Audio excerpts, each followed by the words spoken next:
Although suspects can be identified through DNA, surveillance cameras, electronic records, fingerprints, etc., eyewitness identification is by far the most common way of identifying suspects. Eyewitness identification is one of the most persuasive forms of evidence, and eyewitnesses identify approximately 77,000 suspects each year. In fact, one of the most common cues that eyewitnesses use to identify suspects is a facial feature.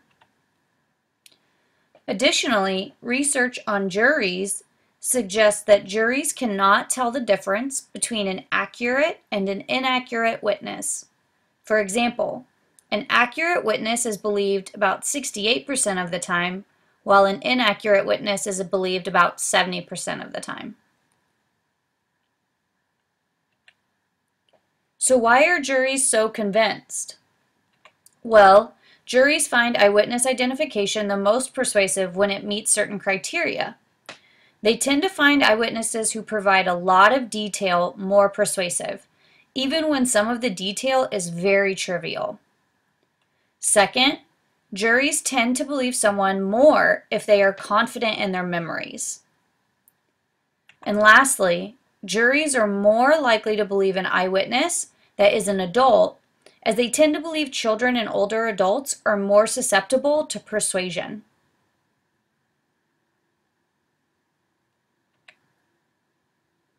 But why are eyewitnesses often wrong? Well, this is because our minds are not like a video camera, which can record an event, store it over time, and play it back later with perfect accuracy. This is just not how our minds work. So let's look at some of the research on eyewitness accuracy.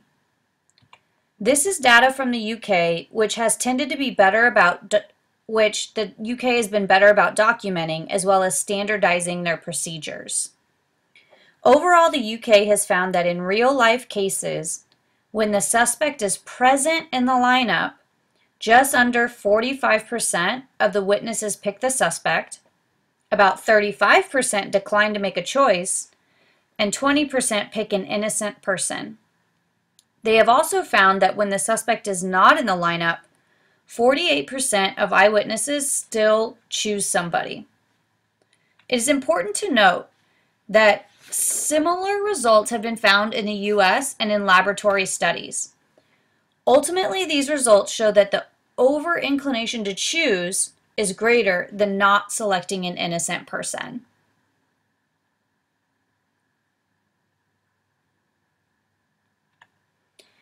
Let's take a look at what judges know. If you can, take out your eyewitness identification survey that you completed at the beginning of the module. This was from an actual study that Cutler, Penrod, and Dexter conducted in 1990. In the tables, the red and asterisked answers are correct. As you can see in the first slide, judges were unaware of the effects of a hat, a witness's ability to recall minor details, and whether confidence is a good predictor of accuracy.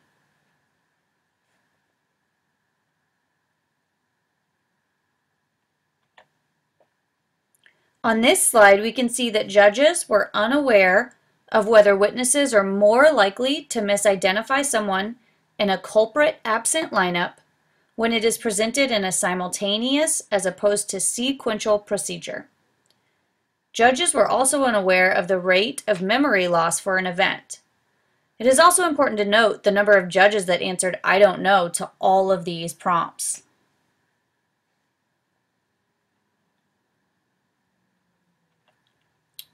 On this slide, we can see that judges are either unsure of or disagree that attorneys and juries are aware of eyewitness factors.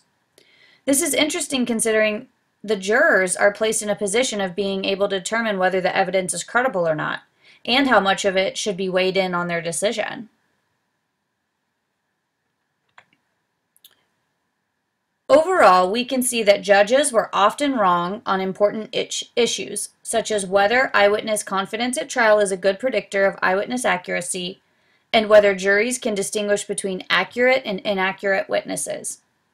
It is important to note that an increased knowledge of eyewitness factors by judges was associated with A, a willingness to permit legal safeguards, including expert testimony at trial. B, a belief that jurors have limited knowledge of eyewitness factors. C, a reluctance to convict defendants solely from eyewitness testimony. D, a more accurate estimate of the extent to which wrongful convictions result from eyewitness error. And E, a belief that judges need more eyewitness training.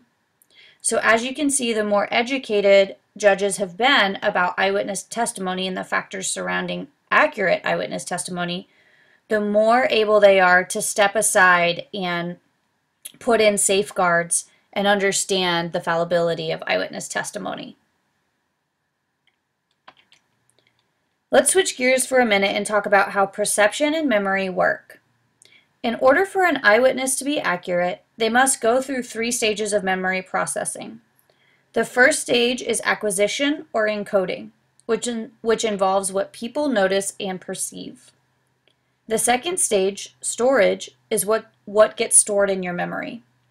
And stage 3 is retrieval, which is what someone is able to recall at a later point in time.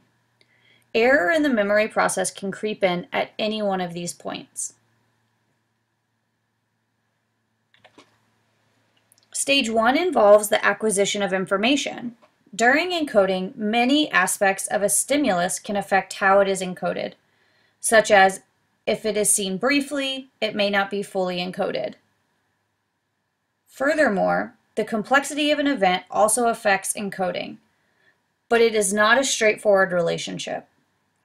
The Yerkes-Dodson law describes the effects of arousal on learning. Arousal refers to stress. According to this law, under extremely low levels of external stress, a person may be too relaxed or unalert that little learning takes place. On the other hand, at extremely high levels of stress, perception is narrowed and information is funneled. Therefore, mild levels of stress is optimal because it ensures adequate attention but does not disrupt accuracy. It is also important to note that individuals differ in their visual acuity and hearing ability, meaning that not everyone has the ability to remember events in the same manner. Let's talk about some of the errors that can occur during encoding. One type of error is unconscious transference. This involves the generation of memory that is related to an incident, but is not relevant to the actual incident. For example, a store clerk who is robbed may wrongfully identify a regular customer as the assailant because that person is related to the store, but is not actually related to the crime. There have been some studies that have looked at this phenomenon. In 1974, Buckout staged an assault on a professor in front of 141 students and found that 60% of the students wrongfully identified the assailant, and 36% identified a bystander. Additionally, 23% of the students identified someone who was not even there during the attack. In 1975, Buckout again tested this phenomenon by simulating a mugging newscast. Out of nearly 2,145 callers, nearly 2,000 were incorrect. Only about 14.7% of the callers were correct. Overall, these studies have consistently shown that people fail to recognize details about others, such as when talking to a stranger. They fail to notice when the person changes behind a counter or when they're holding a door. They even found this when people were looking at photographs and failed to notice when the individual in the pictures changed. Viewing conditions can also impact whether errors are made in the encoding process. When it comes to distance and illumination, the rule of 15 applies. This means that acceptable levels of illumination begin at 15 lux, which is slightly above the level of lighting in an urban area illuminated by bright street lamps, and at distances below 15 meters, or 16 yards. In a study by Loftus and Harley in 2005, they showed photographs to research participants and found that accuracy in identifying the celebrities began to drop when the simulated distance exceeded 25 feet, or 8 yards. At 34 feet, or 11 yards, only 75% of participants recognized the face, and at 77 feet, or 25 yards, only 25% of the participants recognized the face. With regard to duration, of course, the longer the duration of exposure, the more accurate identification will be.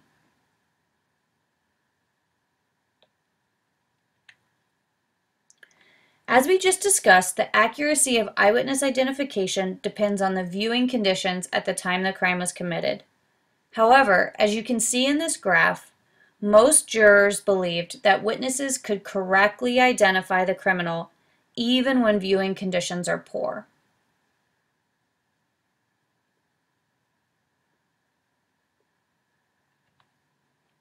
Another phenomenon is weapon effect. Research shows that crime victims are more likely to focus on the weapon instead of the suspect's features. This makes sense, right? If someone was pointing a gun at you, I am sure most of us would stare at the gun in disbelief. The presence of a weapon can also significantly increase a potential witness's level of stress, thereby decreasing their ability to encode information.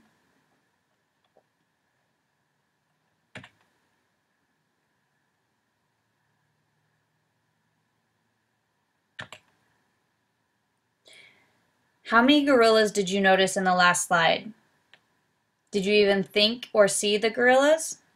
I'm sure all of the guns just distracted you, considering we were just talking about the weapon effect.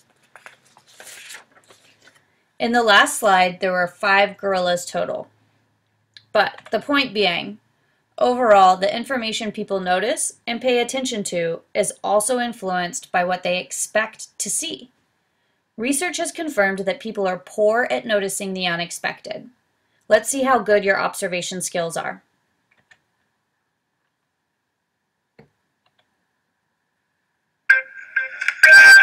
This is a test.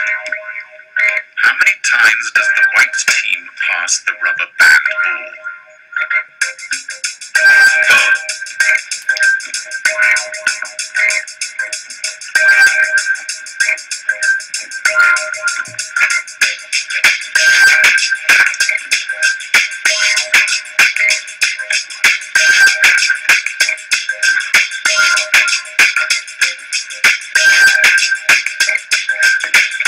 If you answered 13 passes, you are correct. But did you see the black belt gorilla?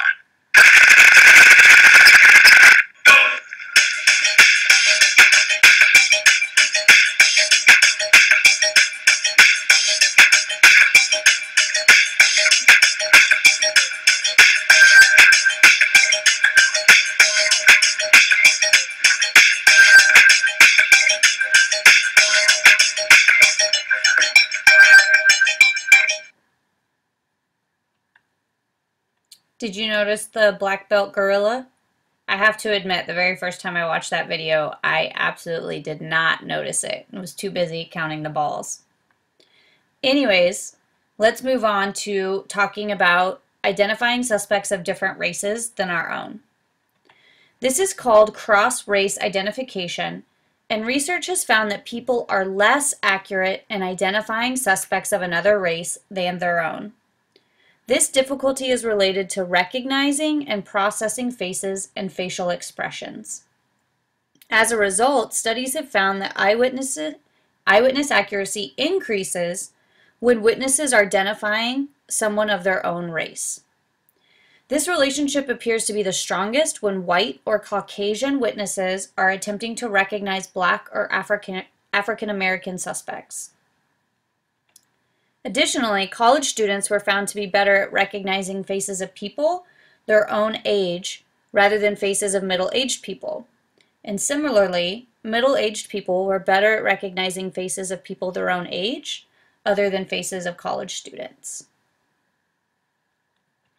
Why? Well, there is also evidence that when people examine same-race faces, they pay close attention to individuating features that distinguish that face from others. However, When people examine different race faces, they are drawn more to features that distinguish that face from their own race rather than individuating features. This may be due to a lack of interracial contact in some cases, as people have more contact with members of their own race, allowing them to better learn how to distinguish one individual from another. Take a second and think about your race. What are some of the descriptors you would use to describe someone of the same race as you to one of your friends? Now think about how you would describe someone of a different race.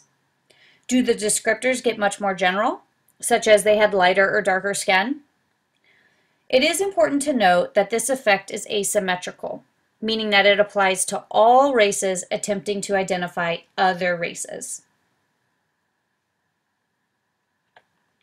Let's talk about stage 2, storage. There are two phenomenons with storage. First, early memory loss is rapid. Since early memory loss is rapid, the quicker you are asked to recall something, the more accurate you are going to be. The second is the misinformation effect, which is the tendency for false post-event information to become integrated into people's memory. This means that the activities witnesses engage in after an event can impact what they remember from the event. For example, viewing mugshots after witnessing a crime can alter a person's capacity to recognize faces that they viewed before the mugshots. Additionally, misleading questions and information providing can interfere with information that witnesses have already processed. For example, let's look at how language can impact what people remember. In this study, when participants were asked about how fast the cars were going when they blank each other, the different words put in the blank elicited different memories. When the word smashed was used, participants recalled that the car was going faster than when the word contacted was used. Additionally, participants were also asked a week later whether they saw any broken glass at the scene, which was not part of the original scenario. And they found that 32% of the participants in the smashed condition responded yes, that they saw glass at the scene.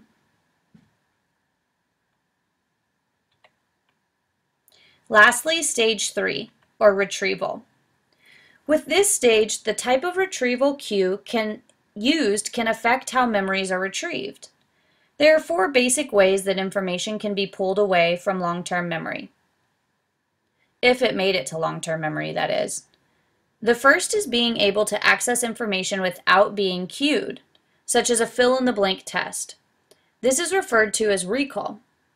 The next is recollection, which involves reconstructing memory. This would be similar to writing an essay, since you recall bits and reconstruct other bits based on the partial memories. The third is recognition, which involves identifying information after experiencing it again. This would be similar to a multiple choice test, which requires you to recognize it once you see it again. Lastly, there is relearning, which involves relearning information that has been previously learned. This can make it easier to retrieve the information in the future, as well as possibly strengthening the memory.